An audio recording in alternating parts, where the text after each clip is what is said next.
dari Pangkalan MTS Asipa Cidolog dengan gugus depan Songna 042. Di sini saya akan menyampaikan literasi buku yang telah saya baca untuk penuntasan Pramuka Garuda tahap 3, yaitu satu buku novel dan satu lagi buku pengembang diri. Untuk buku novel yang saya miliki berjudul Pesantren Undercover, karya dari Has Hamidi. Sedangkan buku pengembangan diri saya memilih yang berjudul Lelaki Tua dan Laut, karya dari Nadia Andriani. Mari kita mulai pembahasannya. Baiklah, saya akan mulai buku yang pertama, yaitu buku novel Pesantren Undercover, karya dari Has Hamidi. Tema utama dari buku novel ini adalah: 1. Cinta dan takdir dalam lingkungan pesantren. 2. Tradisi dan nilai keluarga. 3. Peran pesantren dalam kehidupan pribadi dan sosial tokoh-tokohnya. 4. Janji masa lalu yang menemukan jalan kembali di masa kini.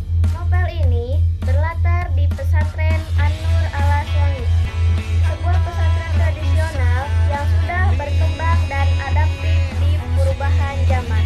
Pengasuhnya adalah Kiai Jen yang bersama istrinya, Nyai Salamah, untuk membesarkan anak-anaknya, Gus Dur dan Ningpat, serta mengasuh keponakannya Gusba. Gusba adalah anak dari adik Kiai Jen, Nyai Hasanah, yang meninggal bersama suaminya saat Gusba masih balita. Sebelum meninggal, kedua orang tuanya telah menjodohkan dengan Jasmine, ditandai dengan sepasang kalung berbandul huruf B dan J sebagai simbol janji itu. Puluhan tahun kemudian, Suriah ibu Jasmine yang juga sudah ditinggal berupa mewujudkan kembali janji perjodohan itu melalui putrinya Jamilah. Demi misi ibunya, Jamilah pergi ke pesantren Al-Aswangi membawa kalung berbandul huruf B dan J. Lalu bekerja sebagai guru di sekolah MTS An-Nur. Di sana, ia bertemu Gusba dan terjalinlah hubungan yang berujung pernikahan dan dikaruniai seorang anak, yaitu Gus Abi. Namun, Jamilah meninggalkan Gusba sebagai duda beranak satu. Setelah kematian Jamilah, kalung itu ditemukan dan dipakai oleh Ningpat. Rasa cinta Ningpat kepada Gusba sempat pupus karena pernikahan Gusba dengan Jamilah kini bangkit kembali. Dengan dukungan lingkungan pesantren dan nilai-nilai tradisional yang dijunjung oleh Kiai Jen dan Nyai Salamah, konflik batin dan hubungan cinta antara Gusba dan Ningpat berkembang dan akhirnya mereka menikah sah setelah masa selamatan 40 hari meninggalnya Jamilah. Motivasi dari novel buku Pesantren Undercover karya dari Has Hamidi yaitu: 1.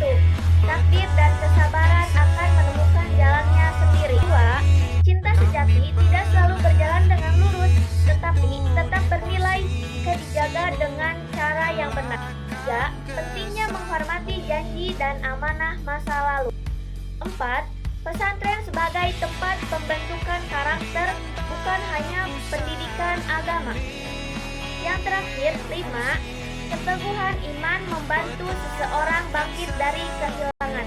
Selanjutnya, buku pengembangan diri, saya memilih buku novel yang berjudul Lelaki Tua dan Laut, karya dari Nadia Andriani. Lelaki Tua dan Laut tentang Santiago, seorang nelayan yang hidup di sebuah desa nelayan di Kuba. Selama 84 hari berturut-turut, ia berlayar tanpa berhasil menangkap ikan seekor pun. Nasib yang membuat ia dianggap kurang beruntung oleh sesama nelayan.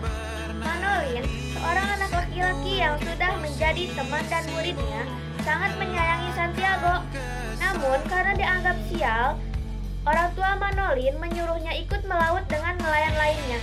Meskipun begitu, Manolin tetap membantu Santiago, membawakan peralatannya, makanannya, dan semangat. Pada hari ke-85, Santiago memutuskan untuk berlayar jauh ke Teluk Meksiko. Di sana, umpan kailnya disambar oleh seekor ikan marlin raksasa. Ikan terbesar yang pernah ia temui itu memulai pertarungan panjang antara manusia dan ikan, di mana Santiago menggunakan seluruh tenaga, ketekunan, serta keberanian untuk mengalahkan sang marlin. Setelah hari-hari berjuang, Santiago akhirnya berhasil menangkap ikan itu. Ia mengikat bangkai marlin di sisi perahu dan mulai kembali ke daratan. Namun, di perjalanan pulang, hiu-hiu yang tertarik darah ikan itu menyerang, menggigit daging marlin sehingga hanya tersisa kerangka ikan besar itu. Ketika Santiago tiba di pantai, meski tidak membawakan pulang ikan utuh, perjuangan Santiago menunjukkan ketabahan, keberanian, dan semangat pantang menyerah. Nilai yang menjadi inti dari novel ini, karyanya menjadi simbol tentang martabat manusia yang menghadapi tantangan dan penderitaan tanpa menyerah. Sekian, literasi dari saya. Wassalamualaikum warahmatullahi wabarakatuh.